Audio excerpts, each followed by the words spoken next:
Welcome. It is Monday morning, remaining my seventh favorite day of the week. However, it's made better because the brothers are in studio today. Brother Nick, Brother Steve, Brother Mark. With us today, it is the SHOPO Hour. Gentlemen, I want to say aloha to you. Good morning. Morning, Rick. Morning. It is Monday, my seventh favorite day of the week. New month, you know. Oh, I'm sorry. Did May Day anybody today. bring Lay in today for May Day? I thought for sure Brother Steve would be first in line at Lim's floral shop and Lay stand. That would be accurate. Normally I am. Yeah. I was deficient this morning, though. Didn't happen. There's time. It's early. Okay. It's early. It's early. Brother Nick, how you doing? I hope that good weekend, I hope. Well, I was doing okay, but it's been definitely a weird weekend on the roads. Oh yeah, 3 fatalities in less than 24 hours here on Oahu. Yep, we're going to get into all of that. Believe me, goodness, Brother Steve. Rick, you're looking handsome as always. Oh man, you can talk all hour, guys. Let's It's go get a right, coffee. Right? Rick, always happy and grateful to be here with you and your listeners. It's a pleasure, Brother Mark. Hey, Rick, how you doing, man? I heard you had a good weekend. It I was a listening great to you this weekend. morning. Yeah, it was good. great. Yeah. The highlight was my son Yeah. performing at with the UH Orchestral and Symphonic yesterday. That's a big deal. Yeah, oh gosh, it was the music Awesome. program there, phenomenal. Awesome. They so talented, college kids. You're old enough to be their grandfather, Steve, and Settle down. If I'm their grandfather, then where would that classify you? as younger brother. Sure. Watch it. I have a switch over here. Is it an ejection seat or just a mic cutoff? Just a mic. Just a mic. Thanks, boys, for being here. I'm going to start with Nick because you started on what is top of mind. It was a heck of a tragic weekend. Please walk us through. Sure. So since our last meeting, there have been quite a few unfortunate fatalities on the roadways here on Oahu. Since the 25th, we've had one bicyclist get killed, 2 motorcyclists, and 1 pedestrian, and again 3 within 24 hours between Saturday night and Sunday morning. It's a very tragic situation. Okay, I was driving home rather late for me, which is 8:30 at night on H1. I hate driving at night because I'm an old man, Steve. I was just going to say, as you get older, Rick, the eyes at night seem to have difficulties. That's what I'm saying to you, man. But the reason is people are psychotic on the roads. I can't say, I'm not trying to be punitive about it, but as I was driving Zach home, we're looking around going, what in the world is going on? Cutting out in front, cutting people off, speeding, swerving in between lanes, and just recklessness. And I'm not sure I understand it, Nick. Well, we've had this conversation on the show a few times about proper driver responsibility and then deregulation of the law with regards to people who are on mopeds, motorcycles, or pedestrians at night. The majority of these accidents did happen after the sun went down. 3 motorcycles within 5 days is unprecedented. That's pretty crazy. And just to add one little extra stat to the mix, at this point in 2022, Oahu had 18 fatalities. At this same point in 2023, we're up to 24. Yeah. So the track record is not good. No bueno. Steve, thoughts? Yeah, if I could just jump in, Rick, as Nick was talking, I kind of break it into categories. You have the conditions of the roads, you have the climate, you have the weather and how that changes. You have people just making poor decisions. And then we have to think about how many people come and visit the different counties, our island, and they've never driven here before. So if you take all 4 of those things and you put it together, it can make for a rough experience on the roadway, Rick. I think it's accurate what you're saying. And just want to remind the listeners, too, that HPD Traffic Division, they do have a night enforcement unit. There are officers out there that their specific job is to be on the freeways, be on the roadways, look for reckless driving, look for impaired driving. These are officers that specifically have extensive training in traffic law, in DUI and sobriety stops. So the department's out there, Rick, but as you know, the departments countywide, they can't be everywhere all the time. And just remember that each county police department does have officers that specifically do traffic enforcement. So we're out there. We just can't be everywhere. I would ask the listeners that if they see this kind of reckless driving, if they can safely remember a description of the vehicle and a plate number, call it in, and we can do a follow-up.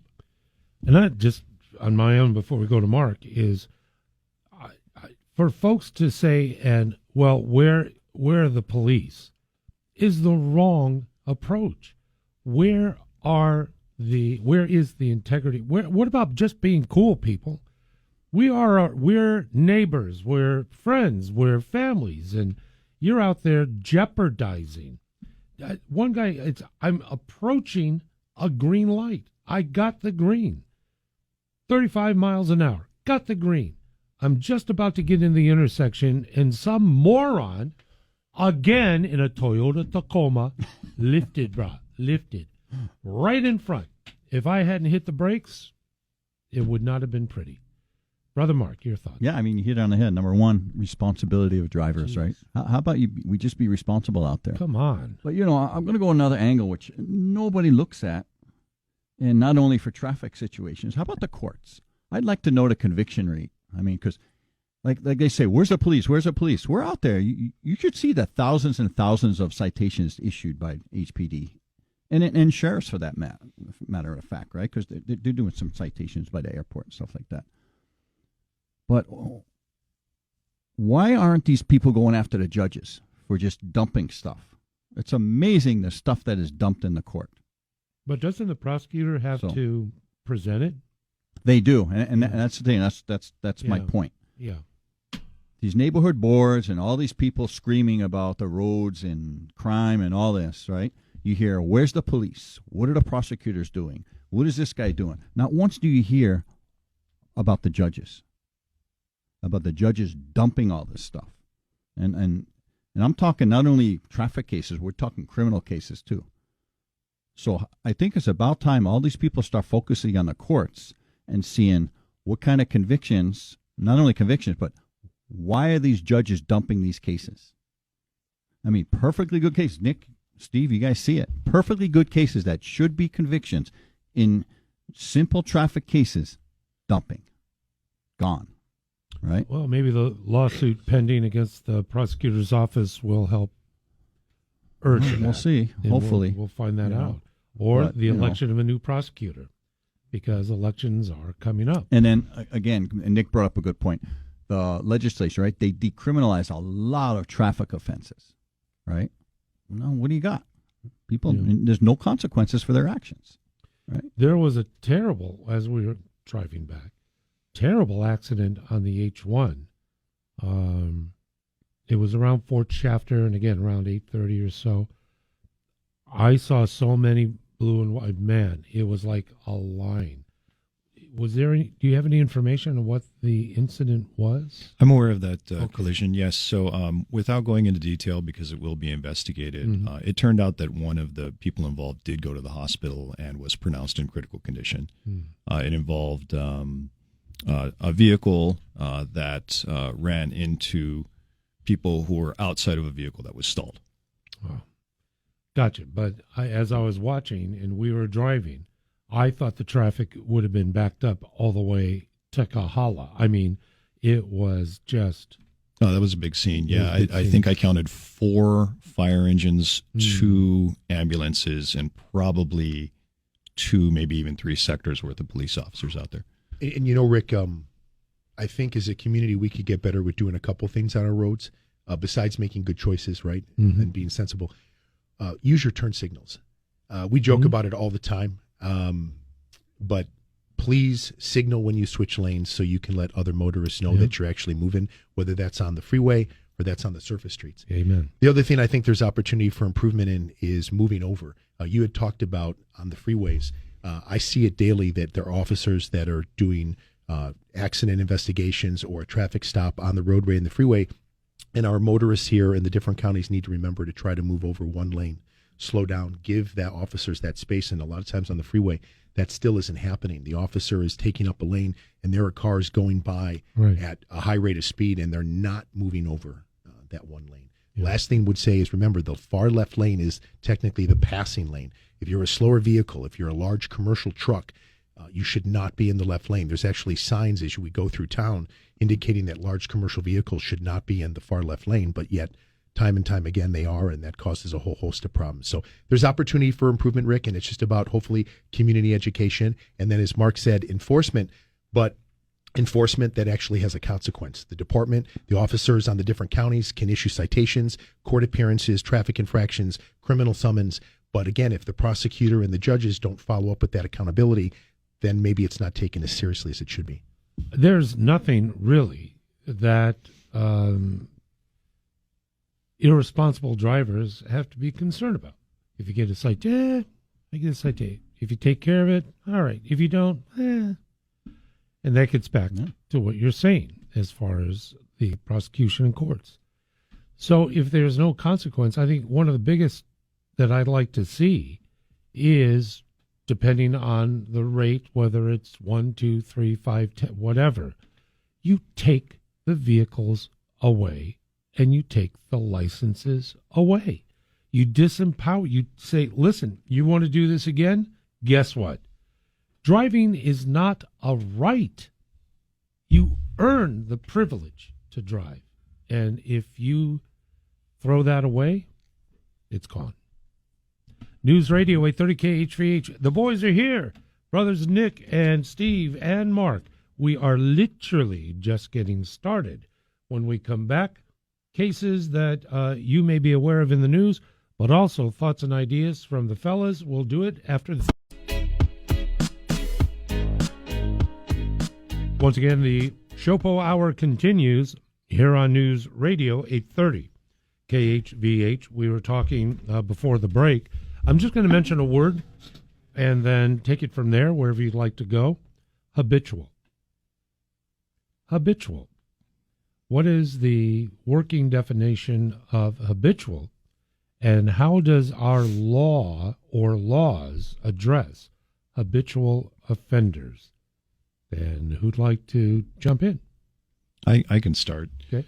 So typically from a law enforcement point of view, for the purposes of investigation or arrest, habitual is a statutory kind of thing. It means essentially that a person has been convicted of committing a certain type of crime within so many times within a certain amount of time frame. Okay. For example, 2 convictions within 10 years is a habitual OVII or DUI offender. So the third arrest would be what we call a habitual offense within 10 years. So 2 convictions within 10 years, the third arrest within that time frame, you get a felony as opposed to a misdemeanor or a petty misdemeanor. Another one would be habitual shoplifting or habitual property crime theft. All right. That has a statutory time limit as well. You're convicted of so many theft offenses within a certain amount of time. The next arrest automatically becomes a felony. Is there any mandatory sentencing or anything that associates when you transfer from a misdemeanor perhaps to a felony as you described? So the sentencing would be enhanced. The felony sentences are naturally much longer than the misdemeanor, the petty misdemeanor ones. Of course, that sentence is supposed to be a deterrent for people to not commit the felony offense. But the trick is whether or not once the arrest is made and the case is investigated and packaged and given to the prosecutors, whether or not prosecution is done, whether or not it goes to trial, whether or not there's a conviction. Right. I would love to see the word mandatory attached to habitual. I mean, if that's the law, then why don't we enforce it? You catch the ones who violate.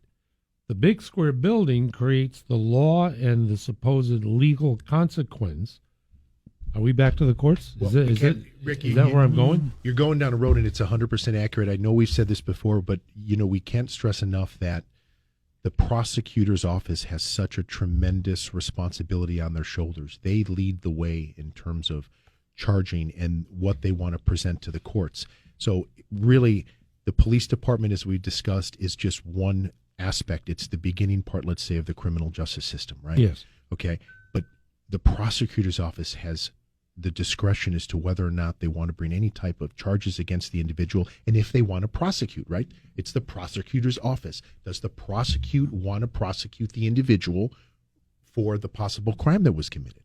Once that's determined and once that's set up, then they get their marching orders, and then if the judiciary, the courts get involved, then the judges are supposed to listen and do all that, and then decide, to your point, what the sentencing requirements are. They have that discretion.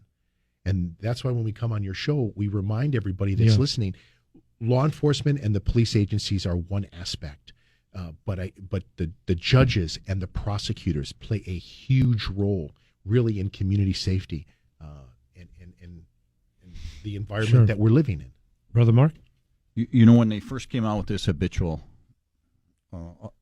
HPD, all the rank and file, neighborhood boards, the business chamber of commerce, all that, they loved it, right? Because finally they thought something was going to get done. But then somewhere along the line, the politics come into it, right? And, I'm going to blast the prosecutors for this because they came out with a charging criteria for habitual property crimes. How about you just follow what the law is written, right? Habitual property crimes. So they come out of criteria where, okay, the guy has to have a felony conviction, or the guy has to have this, the guy has to have that, or otherwise we're not going to prosecute it. The law doesn't specify that, right? Mm-hmm. There's a lot of stuff that they put in there that the law does not specify, right? And I think they wanted theft convictions also, where it's property crime, not just theft convictions, right? So like Steve says, we're just, HBD is just part of it, but the other couple of people got to get on board, us, prosecutors, and judges. But how about you just follow the law as written? What are you making up your own stuff for? Right? Tell you what. And I'm with you on it. How about we do some mandatory sentencing? So those days where mandatory sentencing was part of the landscape, no longer the 3 strikes. Once part of jurisprudence, no more. What was the pushback? It's unfair, it's unconstitutional, it's punitive. You're not taking in consideration extenuating. I mean, you can explain it all away. Then what is the sense of having law? I mean, if you're going to write it, you're going to enforce, but you're not going to follow through with the prosecution and detention and incarceration. It just doesn't make sense. Something that has to be attached to these laws is, once these laws are written, prosecutors cannot deviate from the law.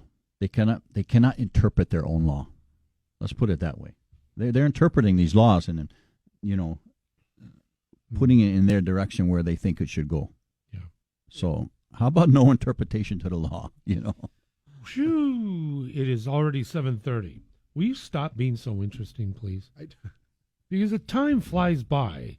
Unbelievable. Already at the bottom of the hour. We're with the boys. It is the SHOPO Hour.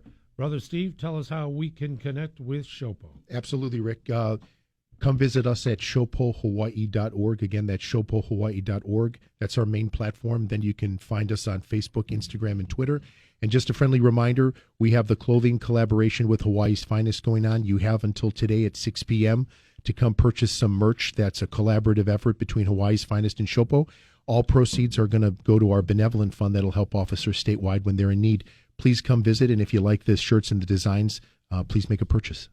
We have a lot on the agenda in the remaining time with the SHOPO Hour, and there's a story emanating off the island of Molokai.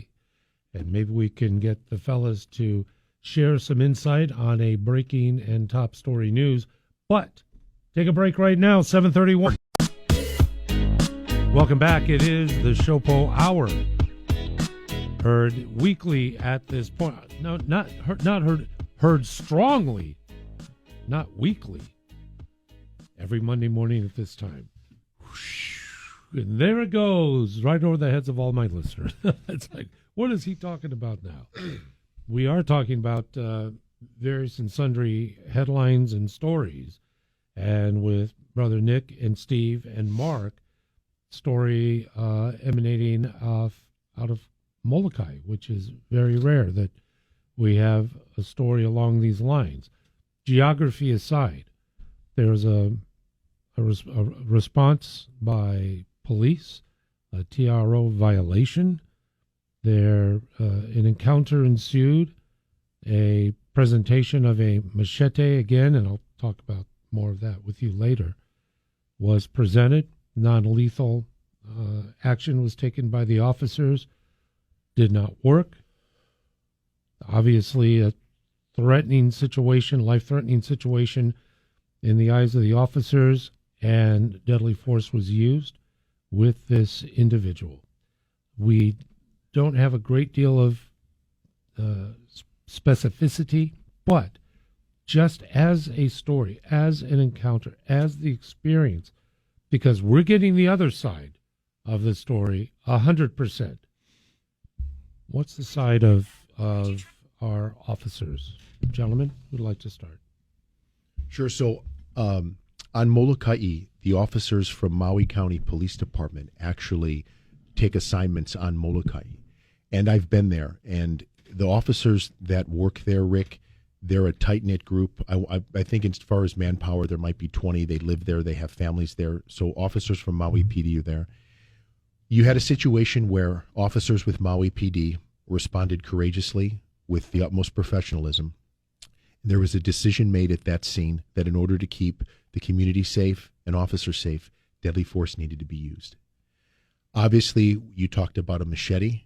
We've talked about the use of force continuum on your show before, that officers would be justified to use deadly force if they were attacked or that machete was presented. I know there was a taser deployment that was ineffective. And we've said this many times on the show, officers do not go to work expecting to use deadly force, but they realize it's part of the job. Again, to keep the community safe, to keep officers safe. From a union response, we call that a critical incident. So what immediately happens is the union then jumps into action. Lieutenant Nick Crow is the Maui chapter chair. He will fly over to that event and make sure that our officers, our members that were involved in that shooting, that they are given the support they need. Also commending the officers that even after they had to use deadly force, they still tried to save a life by performing life-saving measures on the suspect that they had to use deadly force on. We then, obviously, the department's going to do, Maui PD is going to do their investigation, and then as a union, we come in and make sure that our members are given the support they need to participate in that investigation that's going to be done by Maui PD. But I'm sure the community on Molokai is shocked, and it's a very tragic event whenever a deadly force is used. But again, the Maui officers are so professional and so well trained that if they felt that was necessary, that was the only way to keep the community safe and themselves safe, that was the way it went. I think, correct me if I'm wrong, but from a perspective standpoint, if we were to envision ourselves as an officer, and there is an encounter similar to what is described here, I would want folks to think for a moment, if the individual, the suspect, is wielding a weapon and you're not armed, what the consequence could be. In other words, the aggressiveness would continue. Who knows what harm would befall officers unarmed responding to a call. Because they have the ability to defend themselves and make that judgment, the onus in my mind is more on the suspect wielding a weapon, not complying with demands and orders from a law enforcement officer, than the police officer going through all the scenarios of training and experience arriving to the conclusion that this is the only option we have. And I hope folks will try and put ourselves in the position of an officer, because I'm listening to Senator DeCour. I understand it is a very emotional. There's a county council member who is very crying in her interview because she knew the suspect in high school. They were friends in high school, and I know it's a tight community, but we're talking about life and death situations that are perpetrated and caused by the actions of a suspect that is behaving in a way that has led to this confrontation and the unfortunate conclusion. And I just wish media would just take a column inch to try and present the officer's perspective in a news story. Rick, you get a really, really good point. That I want in case your listeners didn't get it, the onus is on the suspect, right? Yeah. And a lot of people forget that, because what happens is you get the politicians, you get the news, and you get some people, the public, put it all on the officer, and it's not. The suspect dictates what happens at that scene. Mm-hmm. The onus is on the suspect, and let's not forget that. Yeah. Unfair question. What does an officer, in your experience with your colleagues and friends and those that have been in this situation, how is an officer's life changed when exercising deadly force? It's extremely, extremely interesting to see how people in the department react to that. I've been to several critical incidents as a union official where lethal force was used.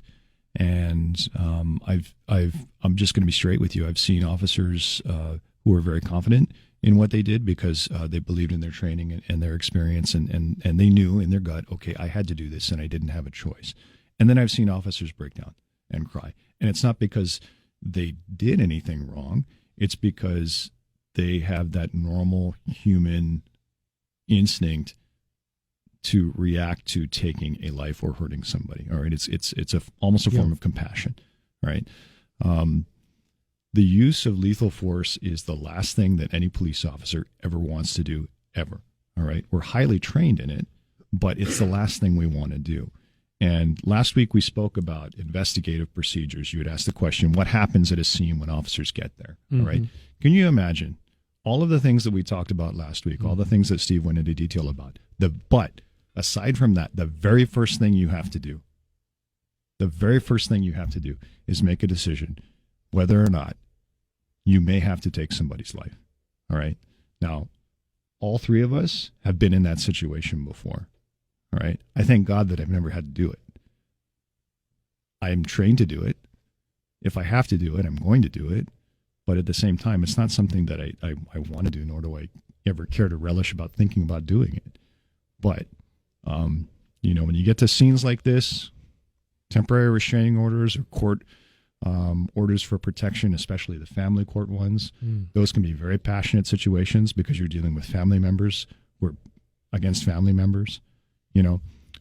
Anytime you get into a situation that has any type of domestic undertone to it whatsoever, whether it's husband versus wife, brother versus sister, parent versus child, it's the propensity for something to go wrong in terms of there having to be a use of force situation. It just escalates. Typically, there are two types of situations statistically throughout the country where officers are most likely to get hurt and most likely to get killed. One of them is going to be a domestic violence type of situation, and the other one is some type of traffic enforcement situation where you're hit by a vehicle.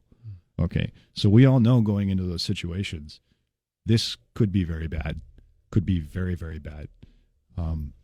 Nobody wants to use lethal force, but like the major said, if somebody sets the wind, we have no course but to tack in it.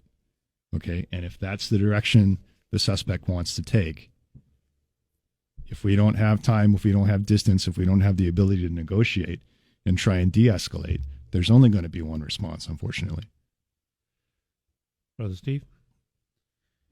As I'm listening to Nick talk and I hear you, I knew this person in high school. Well, that was maybe 20 years ago. And let's remember, let's say, for example, in this specific situation, the deceased, he may have been a good man most of his life. But at that particular moment when police were on scene investigating something, he had a deadly weapon and he was coming at police or others. So it doesn't matter if he was good up until that point. At that moment, he made a terrible decision that cost him his life and actually was selfish, because now police officers who want to protect, serve, cops get into this because they want to protect the community, they want to serve, they want to preserve life. But it's interesting that in doing that, sometimes they have to take a life to protect themselves and the community. And in this situation, it's tragic that this man perished. But at the end of the day, I don't care if he was a good man for the last 25 years. That morning, he made a terrible decision to come at police with a deadly weapon or others, and he could have killed others, and then police needed to step in. Again, it's tragic, but let's not forget who the victims are here. Okay? Mm-hmm. It's our responding officers now that are going to have that on their mindset, but they're professional enough to push through. Who else could have been injured by this man deciding to pick up a machete? I'm not trying to be insensitive, but to your point, Rick, and Mark's point, let's not forget, let's not blur lines here about, he was a good person. I'm not saying he wasn't, but at that moment, he made a decision to pick up a machete. He made a decision to not comply with police orders. He made all those decisions, and then officers needed to respond based upon what they were presented with. We are at 7:48 in the morning already with Brother Nick, Brother Steve, and Brother Mark. It is the SHOPO Hour on News Radio 830 KHVH. We're going to return in a moment, short break for primetime traffic, and when we do, we hope to hear from you. Stay with us, please. The SHOPO Hour continues.